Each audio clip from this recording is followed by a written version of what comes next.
අයිබෝන් හැමෝටම අපි අද කතා කරන්න හදන්නේ සටස්ට්‍රෝක් account එකේ දෙවෙනි කොටස. ඔයගොල්ලෝ යම් කිසි කෙනෙකුට සටස්ට්‍රෝක් account එක හදන විදිහේ පළවෙනි කොටස මිස් වෙලා තියෙනවා නම් ඒකේ link එක මම description එකේ දාලා තියන්නම්. ඒකෙන් ඔයගොල්ලන්ට පළවෙනි lesson එක හොයාගන්න පුළුවන්. හරිද? මේ lesson එකේදී අපි කතා කරන්න හදන්නේ සටස්ට්‍රෝක් ඇතුලේ තියෙන තවත් settings කීපයක් ගැන. මම මේක පළවෙනි clip එකේ අවසානයේදී සාකච්ඡා කරා මොනවාද මේ තවත් settings. right. මූලිකව අපිට පුළුවන් මේකේ තියෙන tax form එක සබ්මිට් කරන්න. ඒ ගැන අපි කතා කරමු. ඊළඟට අපිට හැකියාව තියෙනවා මේකේ ඉන්ටර්ෆේස් එක ගැන, ඩෑෂ්බෝඩ් එක ගැන හැඳින්වීමක් කරගන්න. right. ඒ වගේ ප්‍රධාන settings කිහිපයක් තියෙනවා. අපි මේකේ හදා ගන්න ඕනේ. ඒක අපි A to Z බලමු. ඒ වගේම තව පොඩි දෙයක් කතා කරනවා. මේකේ දැන් ගොඩක් අය තියෙන ගැටලුවක් තමයි ඩිසයින් මොනවාද වැඩිපුර විකිනෙන්නේ, මොන වගේ ඩිසයින් වලටද අපි නැඹුරු වෙන්න ඕනේ, අපි මොන වගේ ඩිසයින්ද හදන්න ඕනේ කියන එක සම්බන්ධව ගොඩක් අයට තියෙනවා ගැටලුවක්. ඉතින් ඒ නිසා ඒ සම්බන්ධවත් මම මේකෙදි මේ ක්ලිප් එකේදී කතා කරනවා. right. අපි එතනින් ඉදිරියට යමු කොහොමද අපි මේ දේවල් හොයාගන්නේ කියන එක. ඩෑෂ්බෝඩ්. ඩෑෂ්බෝඩ් කියන්නේ සයිට් එකේ හෝම් පේජ් එකට.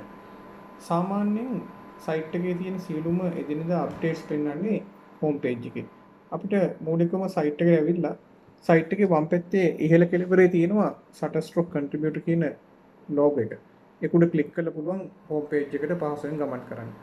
හරි, ඒකේ මුලම හරියදී අපි දැක්කොත් එහෙම වම් පැත්තේ තියෙනවා අපිට image එකක් අප්ලෝඩ් කිරීමේ පහසුකම මෙතන ලබා දීලා තියෙනවා.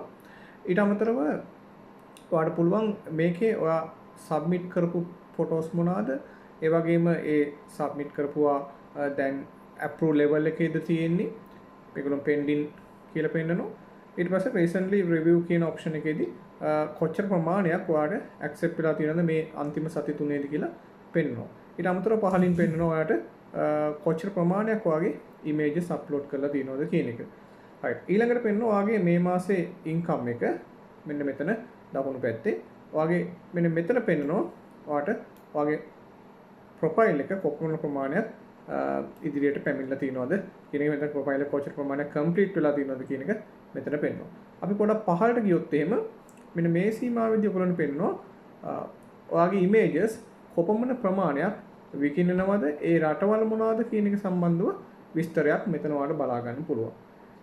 අපි ගත්තොත් එහෙම මේ image එක විකිණිච්ච රට මතට අපි ගියොත් එහෙම අපිට පුළුවන් මේ image එක මොකද්ද, ඒක විකිණිච්ච රට මොකද්ද කියන එක සම්බන්ධව බලා ගන්න. ඒ වගේම දකුණු පැත්තෙන් පුළුවන් මේ image එකක් කොපමණ මුදලකට දාලා වුණේ කියන එක සම්බන්ධව බලා ගන්න. right. පොඩක් තව පොඩක් පහළට ගියොත් එහෙම මේක අපිට පෙන්වනවා මේ අන්තිම මාස 12. ඒක අපිට පුළුවන් කැමති විදියට දාගන්න මාස 3කට මාසයකට වගේ දාගන්න පුළුවන්. අන්තිම මාස 12 දී වගේ income එක කොහොමද generate උනේ කියන එක සම්බන්ධව විස්තරයක් ප්‍රස්තාරයක් මෙතන පෙන්වනවා. ඊළඟට යටින් පෙන්වනවා ඔයාගේ total income එක මේ site එක හරහා උපයාගත්ත. ඒ වගේම ඒවා කොපමණ ප්‍රමාණයක් ලැබුණද, කුමන කැටගරි එකෙන් ලැබුණද කියන එක සම්බන්ධව මෙන්න මේ දකුණු පැත්තේ ඔයාලට බලා ගන්න පුළුවන්. total downloads කොච්චර ප්‍රමාණයක් images download වෙලා තියෙනවද කියන එක බලා ගන්නත් ඔයාලට මෙන්න මේ option එක දීලා තියෙනවා. ඊටත් අමතරව පහළට ගියාම අපේ තියෙනවා category manage. අපි තාම මේක ගැන කතා කරලා නැහැ. category manage සම්බන්ධව මේ තියෙන categories මොනවාද, ඒ categories වල කොච්චර income එකක් ලැබිලා තියෙනවද කියන එක මෙන්න මෙතනින් ඔයාලට බලා ගන්න පුළුවන්.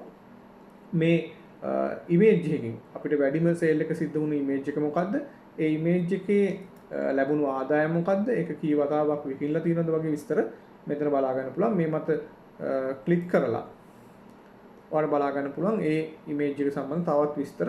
මේක අපි ඉදිරියේදී කතා කරනවා keywords කියලා මාතෘකාවයි. keywords කියන කොටසේදී ඔයාලට මේකේ මොන keyword එක යටතේ search වෙලාද අපේ image එක ගොඩක් උඩට ඇවිල්ලා තියෙන කියන එක බලා ගන්න පුළුවන්. ඒකේ තියෙන වැදගත්කම තමයි අපි ඊළඟ site එකට මොන හරි upload කරද්දී මේ main keywords මොනවාද කියන එක හඳුනා ගැනීමේ හැකියාව අපිට තියෙනවා. මේක තමයි dashboard එකේ මූලික සිද්ධාන්ත ටික. ඊට පස්සේ අපි බලමු අනිත් දේවල් ටික. tax form. අපි දැන් කතා කරන්නේ tax form එක ගැන. ඒ කියන්නේ ඔයාලට payment සාමාන්‍යයෙන් මාසෙ අන්තිමට withdraw වෙනවා.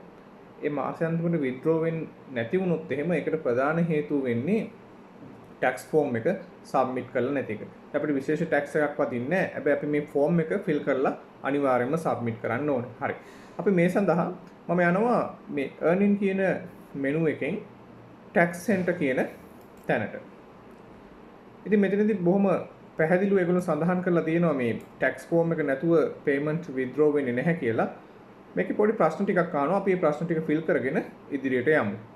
right. මේක ඉස්සෙල්ලාම අහනවා ඔයා ඇමරිකානු පුරවැසියෙක්ද කියලා. ඒක ඇත්තටම no කියන ඔප්ෂන් එක තෝරන්න. ඊළඟට ඔයාගේ බිස්නස් එක ඉන්ඩිවිජුවල් එකක්ද බිස්නස් එකක් විදිහට යන එකක්ද කියන එක අහනවා. එතනදී ඉන්ඩිවිජුවල් කියන එක තෝරන්න. right. අපි ඊළඟට submit කියන බටන් එක press කරමු. හරි. අපි මෙතනදී fill කරන්නේ මේ W8BEN කියන ෆෝම් එක. ඒක තමයි අපිට අදාළ ෆෝම් එක. මේකේ කොටස් 3කින් සමන්විතයි මේ ෆෝම් එකේ තියෙන විස්තර. මේකේ පළවෙනි කොටස තමයි අපි දැන් fill කරගෙන යන්නේ. මේකේ මූලිකව ඔයාගේ නම සඳහන් වෙලා තියෙනවා. ඒක අපිට fill කරන්න දෙයක් නැහැ. ඒක ස්වන් ක්‍රියෝ මෙතනට ඇවිල්ලා තියෙන. ඊට පස්සේ country එක ශ්‍රී ලංකා කියන එක දෙන්න. ඊළඟට ඔයාගේ address එක ගැන බලන්න ඒක හරියද කියලා. ඊට පස්සේ ඔයාගේ අහනවා මේක post box එකක්ද කියලා. ඒක no කියන එක තෝරන්න. මෙතනින්දී ඇත්තටම no කියන එක තෝරන්න. ඒක තමයි නිවැරදි ක්‍රමය. ඊළඟට මෙතන නැවත ඔයාගේ address එක පෙන්නනවා. ඒ දේවලුත් ගැන අවධානය වෙන්න. මේ පළවෙනි කොටසේ අංක 5 6 7 කියන දේවල් වලට ඔයගොල්ලෝ මුකුත් දෙන්න අවශ්‍ය නැහැ. ඊළඟට ඔයාගේ birth එක දෙන්න ඕනේ 8 වෙනි කොටසට. හරි.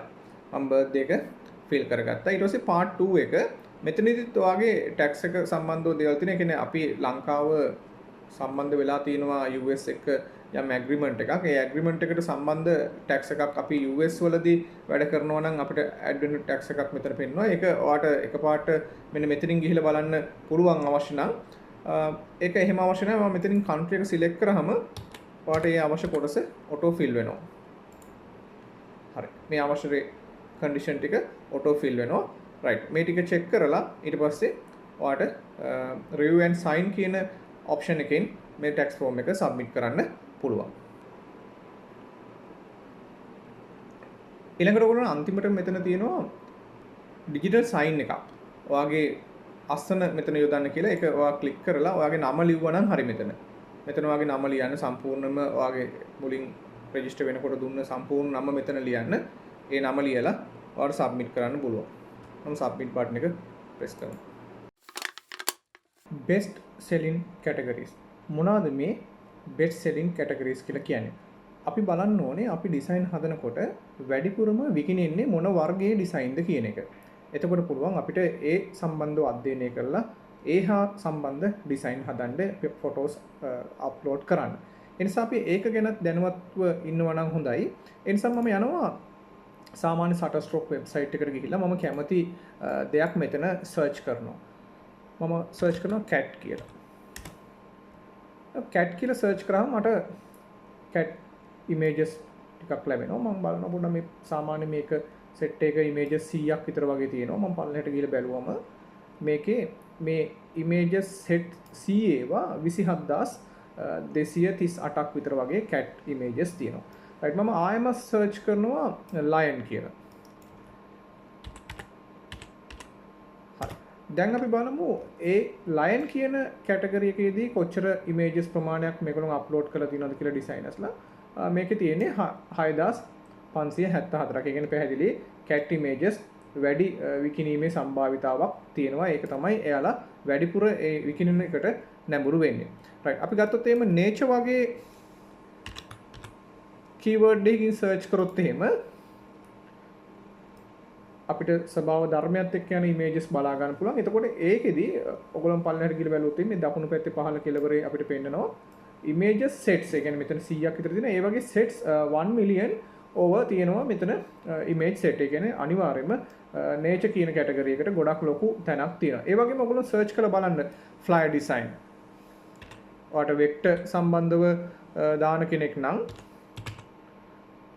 fly design templates කොච්චර ප්‍රමාණයක් වගේ සාමාන්‍යයෙන් දාලා තියෙනවද vector templates දාලා තියෙනවද කියලා එතන search කරලා බැලුවොත් එimhe fly templates ඔයගොල්ලන්ට බලන්න පුළුවන් 57572ක් විතර වගේ තියෙනවා ඒ සම්බන්ධ categories. ඉතින් ඒ වගේ ඔයගොල්ලන්ට බලන්න පුළුවන් මොන වගේ ඒවද විකිනෙන කියලා. ඉතින් ඔයගොල්ලෝ logo design වගේ දාලා බලන්න ඒ වගේ දේවල් වලට කොච්චර තියෙනවද කියලා ඉල්ලුමක්.